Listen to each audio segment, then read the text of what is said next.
আসসালামু আলাইকুম। যে যেখান থেকে আমার আজকের এই ভিডিওটি দেখছেন সকলকে অভিনন্দন। তো যাই হোক, এই সোশ্যাল মিডিয়াতে অনেক দিন থেকে ইচ্ছে কথা বলবো, কিন্তু বিভিন্ন কারণে কথা বলে হয়ে ওঠে না। আর আমার কথা বলার সেরকম অভ্যাস বা প্র্যাকটিস যেটাই বলেন না কেন নেই। তবে অনেক দিন থেকে ইচ্ছে যে আমি সোশ্যাল মিডিয়াতে কথা বলবো। বিগত 15 বছরে অনেক প্রতিবন্ধকতার জন্য আমি কথা বলতে পারিনি, সামনে আসার সাহস পাইনি।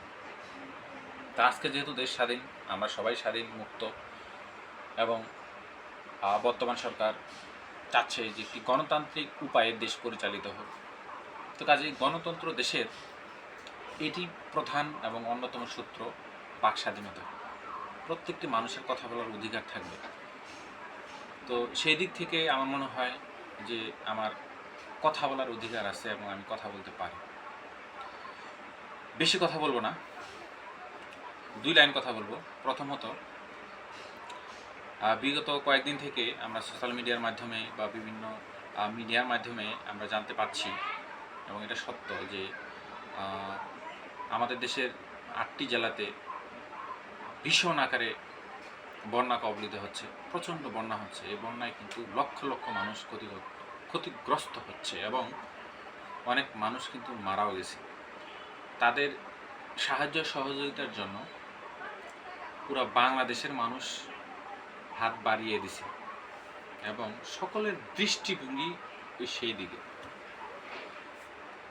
অন্যদিকে সেম টাইমে আনসার বাহিনী, আনসার সদস্য, কিছু দুষ্কৃতিকারী আনসার সদস্য একত্রিত হয়ে সচিবালয় ঘেরাও করতে আসছে।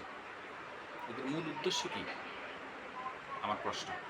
আমার মনে হয় এদের মূল উদ্দেশ্য একটা নেশাকার তৈরি করা, বিশৃঙ্খলা তৈরি করা রাষ্ট্রের মধ্যে। আমার মনে হয় এরা আসলে অরিজিনাল স্বাধীনতা বিরোধী, এরা যুদ্ধ অপরাধী বলতে পারেন। শুধু তাই নয়, এরা হচ্ছে মানে নব্য রাজাকার।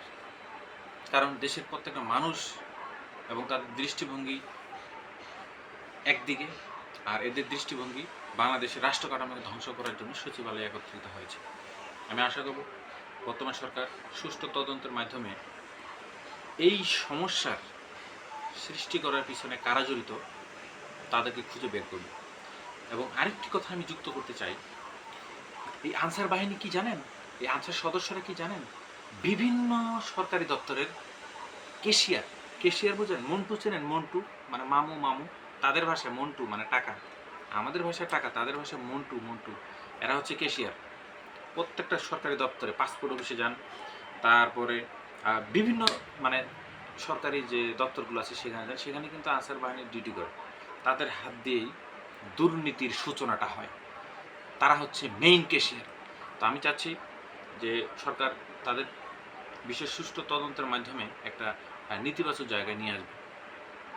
এবং আমি সে সমস্ত ভাইদেরকে স্যালুট জানাই যারা পুরো বাংলাদেশে, বিশেষ করে সে সমস্ত ছাত্র সমাজকে যারা এই বৈষম্য বিরোধী আন্দোলনে অংশগ্রহণ করেছেন এবং বন্যার্থদের জন্য জেলার বিভিন্ন স্থান থেকে ত্রাণ সংগ্রহ করে সেই নির্দিষ্ট জায়গায় পৌঁছে দিচ্ছেন।